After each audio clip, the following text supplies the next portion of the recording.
Good morning, YouTubers. I want to bring to your attention a trick by the attorneys that they've been pulling off for years. And I want to bring this to your attention due to the fact that so you'll be aware of it. A lot of times you'll go to court and the attorney will get up there and he'll say, "My client, blah, blah, blah, blah, blah." And the courts will say, okay, boom. Next thing you know, your case is dismissed. Okay.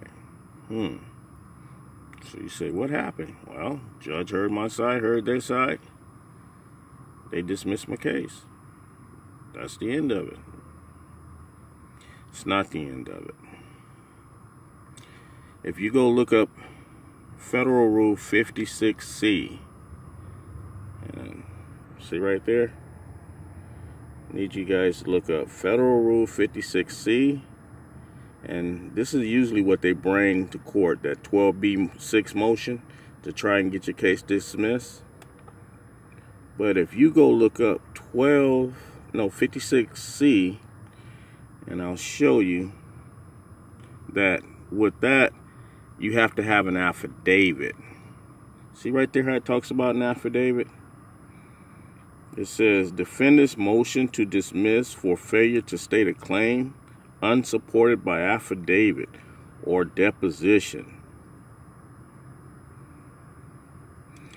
They have to have a signed affidavit under penalty of perjury to support the evidence. The statement, if they make a statement, they got to be signed under penalty of perjury that statement is true and correct. In my case, defendant Swift Transportation made a statement, but it's not in an affidavit and it's not signed under penalty of perjury. The attorney came in, he said we gave him a 30-day personal leave of absence with express instruction, and yet he never filed the 30-day personal leave of absence in the court record, and there's no affidavit in the court record that supports his statement, not by his client and not by him. So this is a trick they've been pulling for years. And if you look up, I'll show you the case that I'm talking about, Trinsey versus PAGLIARO. Let me show you. See there?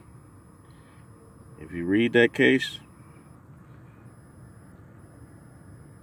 Trinsey versus PAGLIARO, 229F.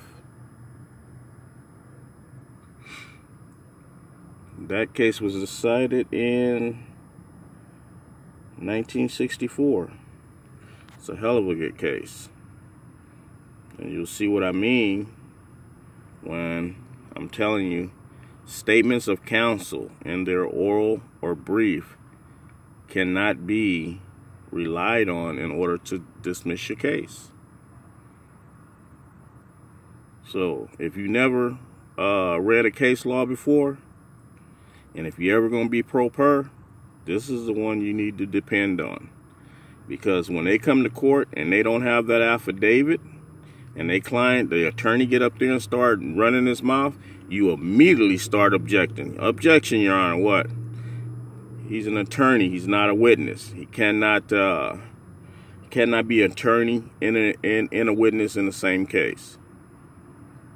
What? Oh, he's just talking about whatever, blah, blah, blah. So, okay. Court let him keep talking. Keep objecting. Objection, Your Honor. What is it this time? He's an attorney. He's not a witness. He has no affidavit on file to support his statements. You got to look for those affidavits, people. Okay, so don't take my word for it. I want you guys to do your own homework. Look up Federal Rule 56C, and you'll see what it says, how it talks about affidavit or declaration.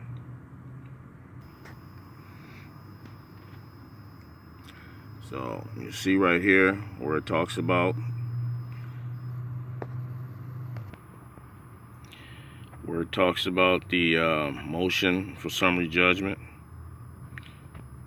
That's under Federal Rule 56C, or Rule 56 starts at Rule 56.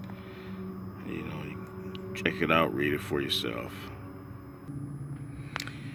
See right there where it says let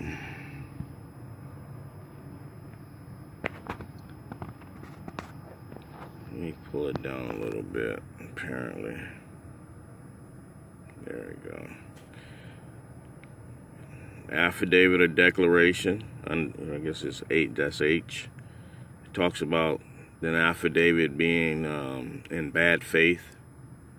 See, this is the type of stuff you want to know about, because if you read their affidavit and you find out they put false statements in it, or they never submitted an affidavit, this is the kind of stuff you want to know, because that's committing fraud upon the court. And in my case, at the time, I was ignorant and didn't know about these rules. And this is just what they did. They gave a statement without affidavit or declaration, and the courts accepted it. So you have to understand, the courts cannot accept facts unless it's been submitted in an affidavit or declaration under penalty of perjury. So you put your affidavit on file, and you sign it under penalty of perjury. They have to show that you made false statements in your affidavit, which is a felony. And if they can do that, and you signed it under penalty of perjury, okay, you're finna be charged with a felony. Same thing with them. You got to look for those affidavit or declaration. If there's no affidavit or declaration, there is no facts. If there is no facts, the court had no evidence to rely on. Remember that. You got to know how the evidence get into court, and it comes in through an affidavit, a sworn affidavit. And on your case, when you do your affidavit, you go get it notarized. Find a notary, no more than $10 or $15, and you have it notarized. You have your facts written out, and you have it notarized. And you file that, because you said, this is what happened, and I'm swearing to it under penalty of perjury. And you have it notarized, and it will stand, because you have it notarized by a notary. So with that being said, people, if this was helpful, make sure you hit that like button, subscribe, and share this information with a friend.